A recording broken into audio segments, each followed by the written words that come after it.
Now to Haiti, where police say they have arrested one of the masterminds behind the assassination of President Jovenel Moise. Moise was gunned down at his home last week. Officials suspect that the arrested man wanted to oust the president and take over himself as head of the country.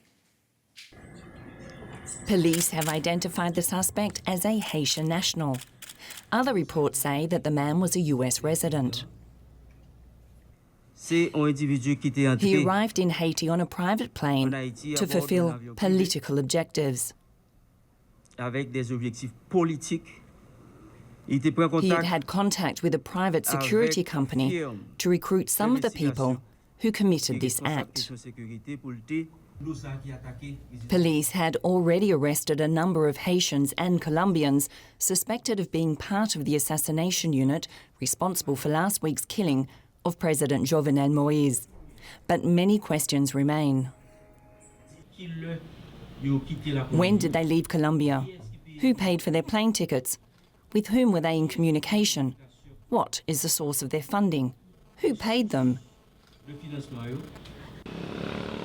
A team of US agents arrived in Haiti on Sunday, meeting with central members of Haiti's government.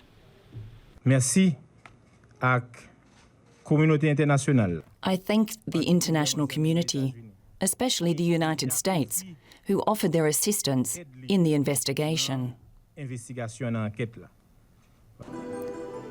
Church leaders on Sunday asked for calm and told people to remain strong. The assassination of the president has created a power vacuum and sowed confusion over who is Haiti's legitimate leader. Politicians are fighting amongst themselves. Each one is claiming power. The country's had a leadership problem since 1804. Our leaders never think of the people. They always just use the people to defend their own interests. Haiti was in bad shape before the president's assassination. It's plagued by gang violence and corruption. And Haitians live in crushing poverty. Quiet streets in the capital Port-au-Prince on Sunday, a contrast to the ongoing political turmoil. And for more, let's bring in Anne Rochon, a journalist who is based in Haiti. Anne, thank you so much for joining us. What else do we know about the latest, about this suspect who was arrested over Moise's assassination? The person that was arrested was a so-called fixer who was living in Florida, and he was making several videos, opposition videos against Jovenel Moise, which is nothing special per se, because many people did that. He was arrested yesterday, and he was pointed out by the chief of police that he might be the stringer for this assassination, or the one that wanted to put himself in power afterwards. And what they say is that he found that the Colombians, immediately after the assassination, phoned this man immediately afterwards, and that this man phoned then the two masterminds without saying whether they know who the masterminds were or whether these masterminds would be arrested very soon. Okay. I mean, still a lot of details to be fleshed out there, but at least some initial indications. Now we have Haitian officials asking the United States for help investigating the case, restoring order, getting some answers here.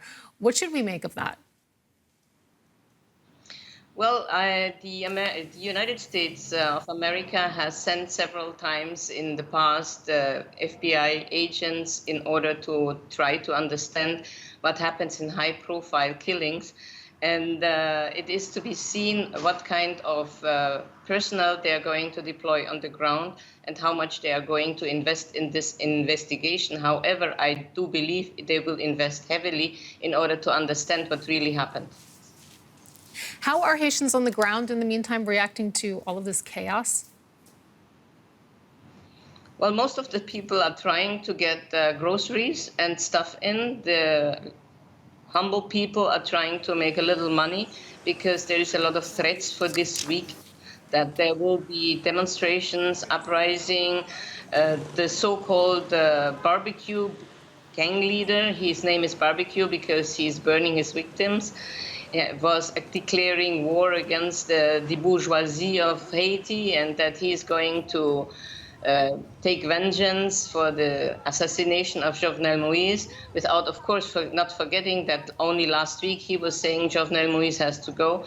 So it is a big mess, and everybody is trying to get ready for this week, as nobody knows what's really going to happen.